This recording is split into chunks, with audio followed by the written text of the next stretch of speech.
Završnica Lino Višebojca održana u Karlovcu bila je kao šlag na tortu vrlo uspješne 7. sezone projekta koji je izmamio velik osmijeh na lica gotovo 15.000 osnovaca širom Hrvatske.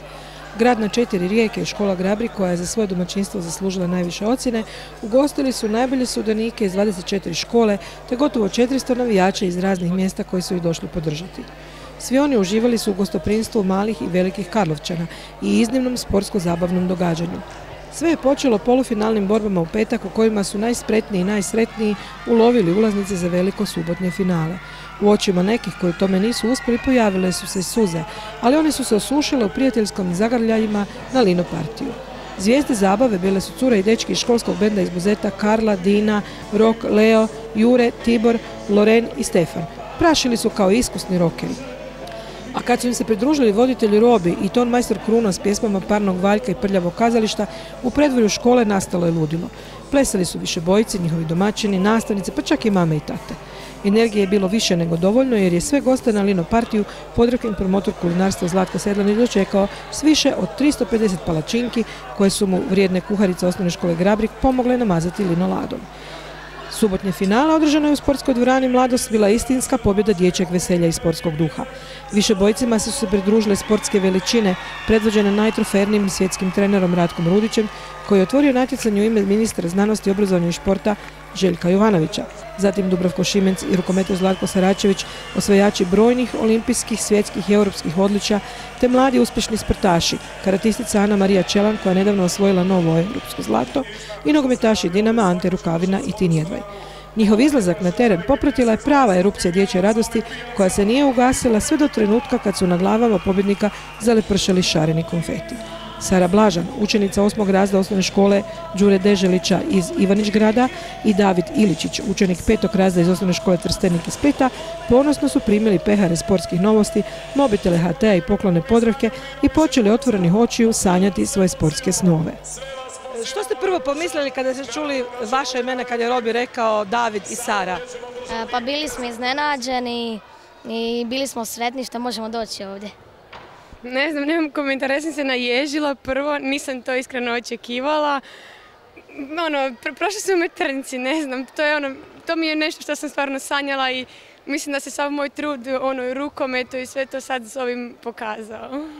A ti, David, kako ćeš proslaviti ovu veliku feštu? Split će se dići na noge jer eto, opet imaju pobjednika. Pa eto, ne znam, baš treniram nogomet pa može i tu biti nešto slavlja. Želio bi ići u Madrid, posjetiti Ronalda, je mi on idol. Tako. A koji je, Sara, tvoj sportski san? Postati vrhunska rukometašica. A koga želiš upoznati? Imaš nagradu, možeš birati? Domagoja Duvnjaka. I dok Sara i David još maštaju o svom putovanju iz snova, osmaš Igor Kunšt iz osnovne škole Lijepa naša Tuhelj, čiji je literarni rad na temu Svijet po tvom osvojio najviše bodova, stručne komisije već zna da će zajedno sa svojim razdom početkom rujna putovati na renesansni festival u Koprivnicu. Igor, iza kojeg su se plasirali Iva Štefičar iz Ante Starčevića u Lepoglavi i Tadej Šenvald iz škole Blaža Mađara u Novigradu Podravskom, je svoj svijet pravde i mira opisao simpatičnim stihovima.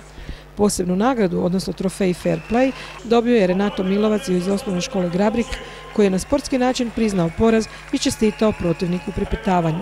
A ovo priznanje uručujemo je najtrofejniji svjetski vaterpolo trener Ratko Rudić, koji je bio pun riječi hvale za Lino Višebojac.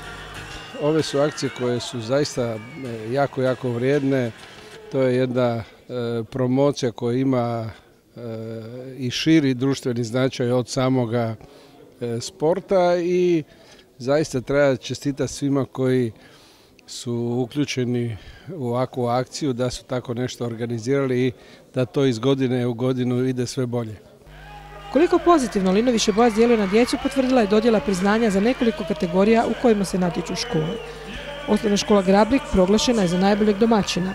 Za najbolje navijače izabrani su učenici osnovne škole Mato Lovrak iz Nove Gradiške. Najljepše maske imala je osnovna škola Vazmaslava Gržalja iz Buzeta. Osnovna škola Siniše Glavaševića iz Vukovara nagrađena za svoj Linov grad u kojem je poniknula i Linova družica Vulina. Osnovna škola Đulovac imala je originalnu slatku kreaciju Lino tortu, pa im je priznanje uručio voditelj Podravkinog kulinarstva Dražen Đurišević. Diplome su primili i rekorderi sezone Marko Jagorinac i Jana Mačković iz osnovne škole August Harambašić Miholjac. a priznanje publike otišlo je sportskim legendama, rukometašu Zlatku Saračeviću i vaterpolistu Dubravku Šimencu, koji su pored ostalog odradili i seriju sklekova, pokazujući da im za djecu ništa nije teško. Mislim da je odlična poruka djeci dovesti im legende, dovesti im sportaše koji imaju toliko trofeja kao vas dvojica. A šta vama znači taj susret s djecom? Kako vi to doživite, ovu golemu količinu dječje energije, dječjeg veselja? Meni je to veliko zadovoljstvo i s jedne strane i čast da dođeš na finalnu. Ja sam prije bio još u Kninu na jednoj i mene je impresioniralo to njihovo uzbuđenje. Na jednom sedmercu sam jednog malog dodirnuo samo. Ja mislim da mu je puls bio na 220.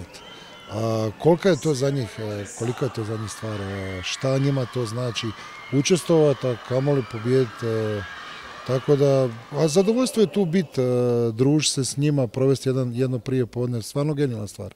Zlatko, pobjednica rukometašice, da li vi to posebno raduje? Raduje me i logično je da neko iz kolektivnog sporta jer treba baratati s loptom.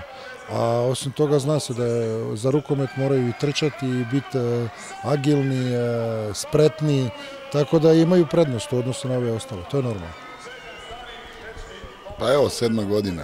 Svake godine sam velika čast prije svega i ponosan sam na Podravku kao glavnog organizatora, naravno Sportske novosti i uvijek kažem nezaobilaznog Zvonu Bobana, čiji je uopće, on je začetnik ove ideje, u jedne prekrasne sportske priče koje nadam se da traje i da treba trajati dugo godina. Nama, bivšim sportašima, ova djeca nas se, puno njih se ne sjeća, naravno, roditelji njihovi nas se sjećaju, ali ipak na neki način dajemo obol onome, a to je da je hrvatski sport najbolji proizvod. Popularni Dudo, koji je već postao zaštitno lice Lino Višebojca, u Karlovac je poveo i svog oca Zlatka, nekada uspješnog rukometaša i vaterpolistu i profesora na Kineziološkom fakultetu, koji je također uživao u ovom jedinstvenom događaju. Baš kao i mladi sportaši koji su poželjeli da takvu gromoglasnu publiku imaju i na svojim natjecanjima. Vas troje bili ste kapetani ekipi koja je iznjedrila pobjednike, jeste posebni, ćete nekad u svoju nekakvu sportsku biografiju upravo to napisati kao važan podatak? Pa, ne znam sad to, ali samo znamo da smo prenijeli sportski natjecateljski duh na našu ekipu, za razliku od ovih starijih, nećemo ih imenovati, i to je, mislim, i pridonilo našu pobjedu. Vama je bilo lakše zato što ste imali jednu kolegicu, jednu sportašicu? Pa da, sila je čudo. Nije, dečki su dobro bodrili svoje natjecatelje, tako da... Ti bi mogao skoro po godinama biti još više bojaca, ipak si bio velika zvijezda danas tu, pa kako ti se dopalo? Pa ja bi rađe to trčao i ganjao loptu nego ovo što sam danas radio, ali sviđa mi se i ova uloga, tako da sve su. Odličnoj završnici Lino Višebojca, koja je domaćin bila osnovna škola Grabrik, doprinos su dali i školski bend iz Buzeta, mali plesači iz Ivanić-grada, plesači i pjevačice iz Karlovca, dramska skupina iz Tuhelja te popularni pjevači Bojan Jambrošić i Luka Nižetić. Luka, već si pravi postao Lino Višebojac, ovo je drugi puta da si na finalu, kako ti se čini? Pa lipo, mislim, uvijek je veselo, ali ono što mene svaki put fascinira koliko zapravo klinaca svoje slobodno vrijeme koristi za sport i ulaganje u to, i mislim da je to zapravo ono nekakav pozitivan cilj koji je poanta cijele ove priče, i mislim da to traje tako nastavi dalje. Nadam se da mi ovaj drugi put nije zadnji da sam s vama. Ja zapravo ne znam, nešto si malo prigovorio o našem Medvjediću Linu na debljini, pa morat ćemo ga pitati, ako nije uvrijeđen, onda ćete pozvati.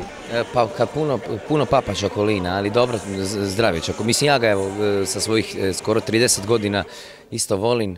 I moram priznati da držim i keksolino i grizolino. Iako mi se svi kažu, kako grizolino ti je? Da, grizolino.